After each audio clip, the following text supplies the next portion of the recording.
கோழிகளுக்கு பிடிக்கிற சளி இந்த சீசன்ல நெறைய பேர் ஃபேஸ் பண்ற ப்ராப்ளம். அதனால நெறைய சிக்ஸ் இறந்துருதுன்னு எனக்கே நெறைய பேர் மெசேஜ் பண்ணியிருக்கீங்க. ஆனா, நான் அதில நெறைய நோட் பண்ணது என்னன்னு பார்த்தா, அந்த கோழிக சளினால தான் இறந்துச்சா அப்படின்னு பார்த்தா, பாதி கோழிக சளினால இறந்துச்சுன்னா, பாதி கோழிக தப்பான ட்ரீட்மெண்ட்னாலேயே இறந்திருக்கு. ஏன்னா நெறைய பேர் பார்த்தீங்கன்னா, இந்த கோழிகளுக்கு வந்து மனுஷங்களுக்கு குடுக்குற அந்த பேராசிட்டமால் இந்த மாரி ரொம்ப ஸ்ட்ராங்கான ஆன்டிபயோட்டிக்லாம் குடுத்து ட்ரீட் பண்ணியிருக்காங்க. இப்ப நம்ம அது அது வந்துட்டு நம்ம எப்படி தெரிஞ்சு ட்ரீட் பண்ணணும்? கரெக்ட்டா அது அந்த கோழி வந்து என்ன ஸ்டேஜ்ல சளியில இருக்கு?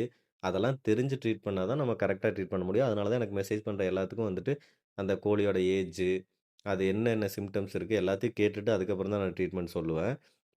இப்ப அத வந்துட்டு நம்ம என்ன எப்படி நம்மளே கண்டுபிடிக்கலாம் அப்படிங்கிறது, எந்த ஸ்டேஜ்ல இருக்கு? அதுக்கு என்ன மெடிசின் குடுக்கணும்? எல்லாத்தையுமே வந்து ஒரே வீடியோலயே சொல்லிர்லாம். என்னால ரீல்ஸ்ல சொல்ல முடியல. அதனால ஒரே வீடியோல சொல்லிடலான்னு தான் இந்த லாங் வீடியோ. இப்போ வந்து ஸ்டெப் பை ஸ்டெப் அத பார்ப்போம். ஃபர்ஸ்ட்டு வந்து ஒரு 20 நாளைக்குள்ள இருக்க சிக்ஸ்ன்னு வச்சுக்கோங்களேன். அந்த சிக்ஸ்க்கு வந்து நம்ம ஸ்ட்ராங்கான ஆன்டிபயோட்டிக்லாம் குடுக்க முடியாது. ஃபர்ஸ்ட்டு இந்த சிக்ஸ் வந்து நம்ம ஒண்ணு ப்ரூடிங்ல வச்சிருப்போம். இல்லன்னா தாய் கோழிகிட்ட விட்டுருப்போம். அதுக்கு வந்துட்டு நம்ம கோல்டு வருது அப்டின்னா, அது வந்து நம்ம தப்பால தான் மேக்ஸிமம் வரும். ஃபர்ஸ்ட்டு வந்துட்டு என்ன பண்ணுவாங்கன்னா, இந்த ப்ரூடிங்ல வந்து டெம்பரேச்சர ஒண்ணு கரெக்ட்டா மெயின்டெயின் பண்ணாம விட்டுருவாங்க. இல்லைன்னா தண்ணிய டெய்லியும் 2 டைம் மாத்தாம விட்டுருவாங்க. இல்லன்னா அந்த ப்ரூடிங் போட்டிருக்கிற இடம் வந்து கீழ வந்து ரொம்ப அ கூலிங்கா இருக்கிற மாரியோ, இல்ல அந்த தண்ணி கிது ஏதாவது ஊத்துச்சு அப்டின்னா, அது ஈரம் இருந்துச்சுன்னா, அத அப்படியே விடுறதோ, இந்த மாரி பண்ணிருவாங்க. இதனால தான் கோழிகளுக்கு வந்து சளி வரும். உங்களுக்கு வந்துட்டு ப்ரூடிங்ல வந்து டெம்பரேச்சர் கண்ட்ரோல் பண்றது கஷ்டமா இருக்கு ப்ரோ அப்படின்னு சொல்லிட்டு சொன்னீங்கன்னா, அதுக்கும் வந்துட்டு நம்ம ஆட்டோமேட்டிக்கா டெம்பரேச்சர் கண்ட்ரோல் பண்ற மாரி நம்ம சேனல்லயே ஆல்ரெடி வீடியோ போட்டுருக்கோம். அதையும் பாருங்க.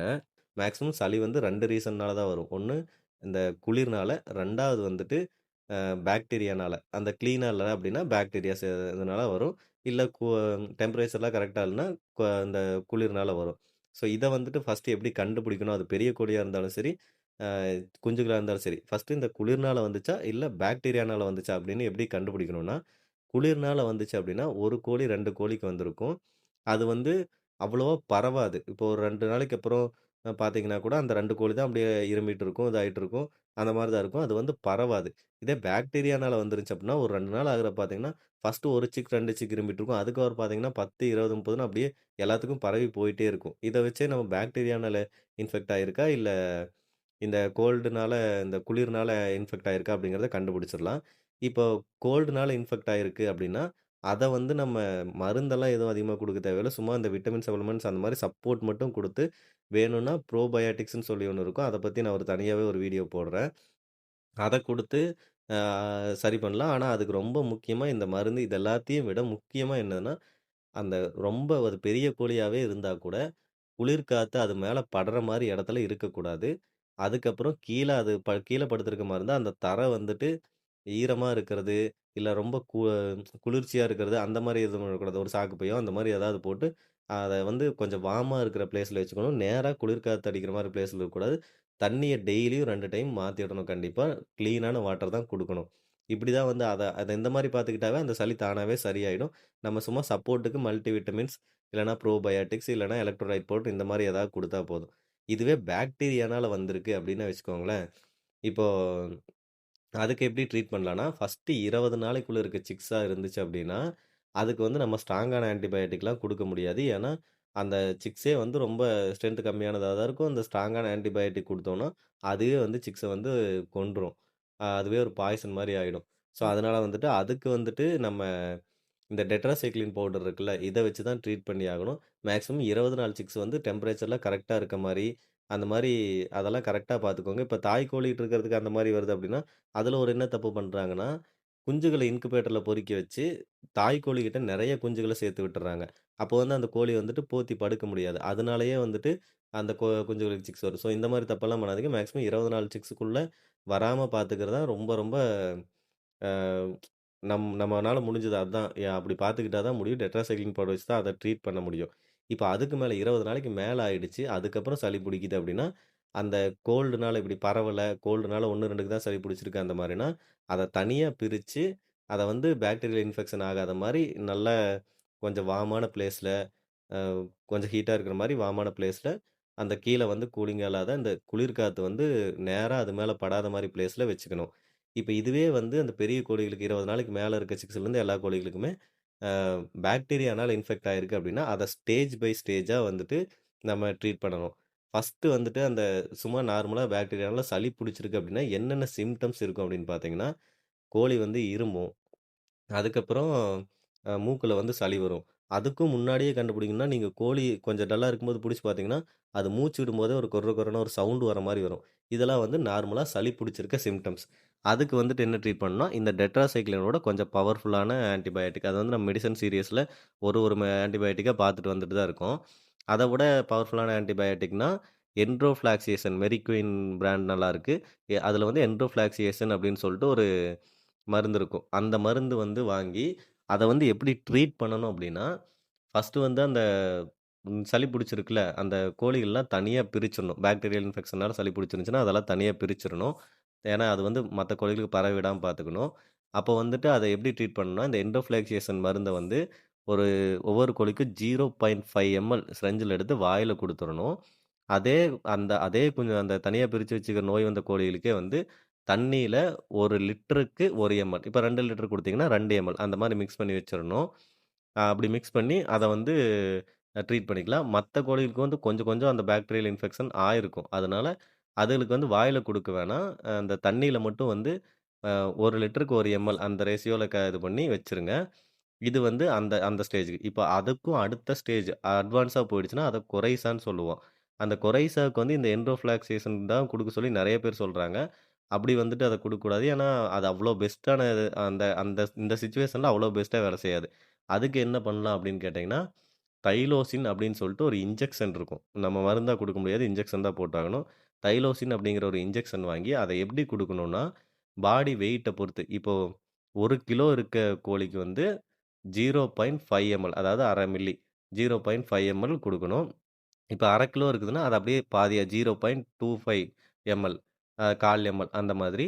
இப்ப 2 கிலோ இருக்க கோழியா இருந்துச்சு அப்படின்னா வந்துட்டு, 1 எம்எல் இந்த ரேஷியோல வந்துட்டு நம்ம குடுக்கணும். அது இன்ஜெக்ஷன் வந்து எப்படி போடணும்னா, நெஞ்சில ஒரு சைடுல ஒவ்வொரு கோழிகளுக்கும் டெய்லியும் போடணும்.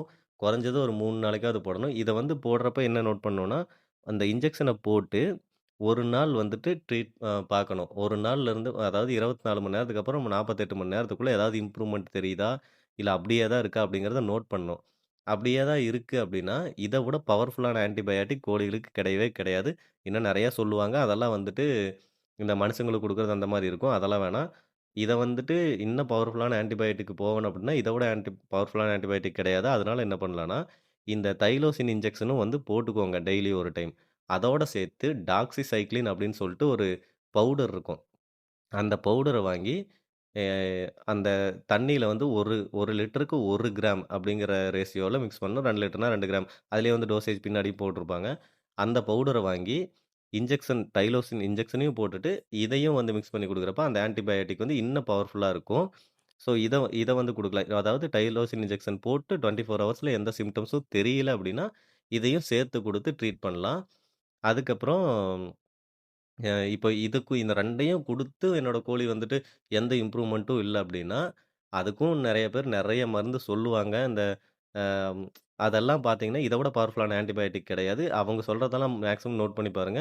இந்த மனுஷங்களுக்கு குடுக்குற ஆன்டிபயோட்டிக் இந்த மாரி தான் குடுப்பாங்க. ஃபார் எக்ஸாம்பிள்க்கு சொன்னேன்ல, எனக்கு ஒருத்தர் மெசேஜ் பண்ணியிருந்தாரு. பேராசிட்டமால் மாத்திரை குடுக்க சொல்லியிருக்காங்க. பேராசிட்டமால் மாத்திரைலாம் நம்ம போட்டோம்னாவே தூக்கம் வர மாரி, மயக்கம் வர மாரி ஆயிரும். அப்ப அதெல்லாம் கோழிகளுக்கு குடுத்தோம்னா, அதுவும் வீக்கா இருக்க கோழிகளுக்கு குடுத்தோம்னா, அதுவே வந்து அந்த கோழிய கொன்றும். ஸோ, அதனால அதெல்லாம் வேணாம். இந்த தைலோசின், இந்த டாக்ஸைக்ளின் இதையும் குடுத்து ட்ரீட் பண்ண முடியல அப்டின்னா, அந்த கோழியோட சைனஸ் வந்து பெர்மனன்ட்டா வந்து டிசேபிள் ஆயிடுச்சு அப்டின்னு அர்த்தம். அத காப்பாத்த முடியாது. சாரி. இதுதான் உண்மை. உண்மைய சொல்லணும்னா, அத காப்பாத்த முடியாது. அ அதுக்கு பதிலா நம்ம ஃபர்ஸ்ட்டு என்ன இதெல்லாம் தடுக்கணும் அப்டின்னா என்ன பண்ணணும்னா, ஃபர்ஸ்ட்டு மைல்டா கோல்டு அந்த சவுண்ட் மூச்சோட வரப்ப சவுண்ட் வரும். அப்ப கூட அவ்வளவா கண்டுபிடிக்க முடியாது. ஆனா, இந்த மூக்குல சளி ஒழுகுறது இந்த மாரி சிம்ப்டம்ஸ் வரும்போதே நம்மளால கண்டுபிடிக்க முடியும். ஸோ, கோழிகள கொஞ்சம் வாட்ச் பண்ணி, அத வந்து பாத்துக்கிறது ரொம்ப ரொம்ப அ நல்லது. அப்படி உங்கனால கண்டுபிடிக்க முடியல, குறைச அளவுக்கு போயிடுச்சுனாலாவது, இந்த கரெக்ட்டான இந்த மாரி ட்ரீட்மெண்ட் பண்ணி பார்த்துக்கணும். ரொம்ப முத்துன ஸ்டேஜ் வரைக்கும் ரொம்ப குறைசாவும் தாண்டி போயிடுச்சுன்னா, தைலோசின் இன்ஜெக்ஷனுக்கே கேட்கல. அதோட டாக்ஸிசைக்ளின் பவுடரையும் மிக்ஸ் பண்ணி கேட்கலன்னா, அத ட்ரீட் பண்ணவே முடியாது. அது இறந்துரும். ஸோ, நம்ம மத்த கோழிக்கு மேல இத தனியா ட்ரீட் பண்ணிட்டு, நம்ம மத்த கோழிகளுக்கு வந்து என்ன ஸ்டேஜ்ல இருக்குதுங்கிறத பொறுத்து, அந்த மாரி ட்ரீட்மெண்ட்ட நம்ம பார்க்க ஆரம்பிச்சிரலாம். அதுக்கப்புறம் இது வராம எப்படி ப்ரிவென்ஷன் பண்றது அப்படின்னா, அது நீங்க பெரிய கோழிகளா இருந்தாலும் நம்ம சிக்ஸுக்கு தான் வந்து லைட் போட்டு ஹீட்ல வச்சிருக்கணும் அப்படிலாம் சொல்லுவோம். அது பெரிய கோழிகளாவே இருந்தாலும் லைட் போடுங்கன்னு சொல்லல. கொஞ்சம் வார்மான பிளேஸ்ல இந்த குளிர் காத்து அது மேல நேரா இந்த குளிர் காத்து அது மேல நேரா அடிக்கிற மாரி வைக்காதீங்க. அதுக்கப்புறம் இந்த தண்ணி வந்து டெய்லியும் வந்து ஒரு 2 டைம் மாத்திருங்க. கிளீனான வாட்டர் குடுங்க. அப்புறம் ரொம்ப ரொம்ப முக்கியமான விஷயம் இது நெறைய பேர் பண்ற தப்பு. என்ன அப்டின்னா, ஒரு கோழிய வந்து ட்ரீட் பண்றாங்க அப்டின்னா, அது சரியான உடனே அப்படியே திறந்து விட்டுருவாங்க. பார்த்தீங்கன்னா, ஒரு 2 நாள் போய் நல்லா சுத்தும். திரும்ப மறுபடியும் அதே பிரச்சனையோட வந்து நிக்கும். இது ஏன் இந்த பிரச்சனை வருது அப்டின்னா, அந்த நம்ம ஆன்டிபயோட்டிக் வச்சு இப்போ ஒரு கோழிய ட்ரீட் பண்றோம்னா, அதோட கட் பாக்டீரியாஸும் வீக் ஆயிருக்கும். அந்த செட்ல வந்து மறுபடியும் அந்த பாக்டீரியாஸ் இருந்துச்சுன்னா, இது போய் சுத்துறப்போ மறுபடியும் அந்த பாக்டீரியாஸ் அஃபெக்ட் பண்ணி சீக்கிரம் திரும்ப அந்த நோய் வரும். அப்படியே தான் கன்டினியூவா இதாயிட்டே இருக்குது செயின் மாதிரி. அதுக்கு என்ன பண்ணணும்னா, ட்ரீட்மெண்ட் வந்து நான் சொன்ன எல்லா ட்ரீட்மெண்ட் வந்து 3 நாள் இல்ல 5 நாள். மேக்ஸிமம் 5 நாள். இதுக்குள்ளேயே வந்து ரிசல்ட் தெரிஞ்சிரும். அப்படி அ இதாகி சரியாகிடுச்சு அப்படின்னா, அதுக்கப்புறம் என்ன பண்ணணும்னா, ப்ரோபயாட்டிக்ஸ்ன்னு சொல்லிட்டு அது வந்து நம்ம ஏரியால அவ்வளவா கிடைக்கிறதில்ல. நானே வந்து வெளியில ஒரு ஆர்டர் போட்டு தான் வருது. ரேட்டும் கொஞ்சம் அதிகமா வரும். அத பத்தி நான் தனியாவே ஒரு வீடியோ போடுறேன். அது உங்களுக்கு தனியாவே லிங்க்கும் நான் குடுக்குறேன். அது வந்து வாங்கி ஒரு 3 நாளைக்கு வச்சு, அ அதுக்கப்புறம் அனுப்பி விடலாம். வெளியில அனுப்பி விடலாம் கோழிகள. அப்படி அது கிடைக்கல அப்படின்னா ஒண்ணும் பிரச்சனை இல்ல. அது உங்களுக்கு வந்து அதுக்கப்புறம் அது கிடைக்கல அப்படின்னா, மல்டி விட்டமின் சப்ளிமெண்ட்ஸ்ன்னு சொல்லிட்டு அது மேக்ஸிமம் நெறைய ஏரியால கிடைக்கும். இல்லன்னா நம்ம Amazonல கூட கிடைக்குது. அதுவே வந்து நம்ம சிக்கப் மல்டி விட்டமின்னு ஒரு வீடியோ கூட நம்ம ஆல்ரெடி போட்டுருக்கோம். அத வந்துட்டு வாங்கி ஒரு 3 நாளைக்கு குடுத்து, அதுக்கப்புறம் அனுப்பிவிடலாம். ப்ரோ எனக்கு அதுவும் கிடைக்கல, அதுவும் கொஞ்சம் ரேட் அதிகமா இருக்கு. அந்த மாரி யோசிச்சீங்கன்னா, அட்லீஸ்ட் இந்த எலக்ட்ரோலைட் பவுடர் அது வேணும்னா எல்லா பக்கமுமே கிடைக்கும். அந்த எலக்ட்ரோலைட் பவுடராவது வாங்கி தண்ணீல ஒரு 3 நாளைக்கு மிக்ஸ் பண்ணி விட்டு, அந்த கோழி இன்னும் நல்லா கொஞ்சம் கட் பாக்டீரியாலாம் இதானதுக்கு அப்புறம் மறுபடியும் திறந்து விடுங்க. ஸோ இதான் இது மேக்ஸிமம் இந்த கோழிகளுக்கு இந்த சீசன்ல வந்துட்டு நான் சொன்ன பிரிவென்ஷன் மெத்தட். அந்த கோழிகளுக்கு வந்து குளிர் காத்து மேல அடிக்க விடாதீங்க. சப்போஸ் உங்க ஷெட் வந்து சுத்தியும் வலை தான் கட்டியிருக்கு. நான் அத எப்படி ப்ரோ நான் பண்றது அப்படின்னு கேட்டீங்கன்னா, இந்த கிரீன் நெட் இருக்குல்ல பச்சை வலை செ நிழலுக்காக கட்டுவோம்ல, அதையாவது வாங்கி சுத்தியும் கட்டிவிட்டு, அந்த மாரி பார்த்துக்கோங்க. கீழ படுக்கிற மாரி கோழியா இருந்தா கொஞ்சம் இந்த ரொம்ப குளிர்ச்சியான இடத்துல படுக்காத மாரி, இந்த ம் நிலக்கடலை வேஸ்ட்டு இந்த மாரிலாம் கொஞ்சம் நார்மலா போட்டுருக்கிறத விட இந்த குளிர்காலத்தில கொஞ்சம் அதிகமா போட்டு விடுங்க. அப்புறம் தண்ணிய வந்துட்டு நெறைய பேர் தண்ணி மாத்தாம விடுறதுனாலயே பிரச்சனை வருது. நம்ம வெளி மேய்ச்சல்ல இருக்கிற கோழிகளா இருந்தா காலையிலேருந்து நைட் வரையும் பண்ணு நைட் வந்துட்டு அவ்வளவா தூங்கிரும். அப்ப வந்து தண்ணி குடிக்காது. அப்ப மாத்த மாட்டீங்க ஓகே. ஆனா டெய்லியும் காலையில கூட மாத்தாம விட்டுருவாங்க. இதுவே லைட் போட்டு நைட்டும் வந்து பண்ணைக்குள்ள இருக்கிற மாரி அந்த மாரி கோழின்னா, நை டெய்லியும் காலையில ஒரு டைம், ஈவினிங் ஒரு டைம் தண்ணி கண்டிப்பா மாத்திருங்க. அதுக்கப்புறம் இந்த பாக்டீரியல் இன்ஃபெக்ஷனாலன்னு கண்டுபிடிச்சிட்டீங்கன்னா, அந்த சிக்ஸ உடனடியா தனியா பிரிச்சு, அத கொஞ்சம் நல்லா ஸ்பெஷலா வார்மான இடத்துல வச்சு ட்ரீட் பண்ணுங்க. அப்பதான் சரியாகும். ஸோ, இதில ஏதாவது உங்களுக்கு டவுட் இருந்துச்சுன்னா, ஒண்ணு கமெண்ட் பண்ணுங்க. இல்ல நம்ம இன்ஸ்டா ஐடில மெசேஜ் பண்ணுங்க. உங்களோட சிக்ஸ்க்கு என்ன இதில இருக்கு அப்படிங்கிறது இத வச்சு நீங்க ஐடென்டிஃபை பண்ணிருவீங்க. இதுலயும் உங்களுக்கு ஏதாவது டவுட் இருந்துச்சுன்னா எனக்கு மெசேஜ் பண்ணுங்க. அதுக்கப்புறம் நான் சொல்றேன். இந்த மாரி நம்ம மெடிசின்ஸ் இத பத்தி எல்லாமே தெரிஞ்சுக்கணும்னா, நம்ம சேனல கண்டிப்பா சப்ஸ்கிரைப் அண்ட் ஃபாலோ பண்ணி வச்சுக்கோங்க.